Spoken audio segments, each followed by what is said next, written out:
Larga na po. On the road again. Lucky this guy. As always.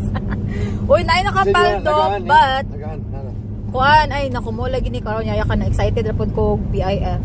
I really need to bring. Guys, remind mama to always bring the other phone. Which is my Filipino phone. Kaya sometimes manggod atong pa PIF Gcash. Tawagan ka lang need siya o ka ng authentication ba? OTP.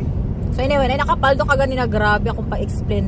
Wala gyapon ng uban bitang, wala gid sila, dili gid sila maka-follow sa simple instruction, but again and again. Basta na lang ko oxygen gamay, ako siyang EPIF. Pero kailangan kayo mas follow the very simple rules. Every time like ko mag-live, EPIF ng live, tapos whatever ato ang last post, pay it forward. Make sure naka-public lagi para makita ta ka. Kailangan before ka mag-DC, okay? Ano siya?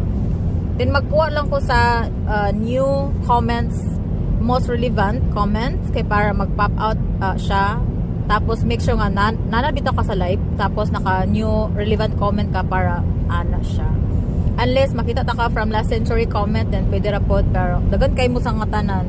So kailangan alerta, and then di ko mag time bomb as long as makuha na ko, makaya na ko ang live, then magulat ko. If not, then go bye-bye. So kato din tanan yung notif day naka-receive og heart, then labay na to siya tanan.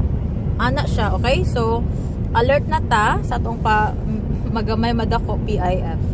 So congrats sa nakapaldo ka ganina 100 billion. Magamay madako. See you again another later.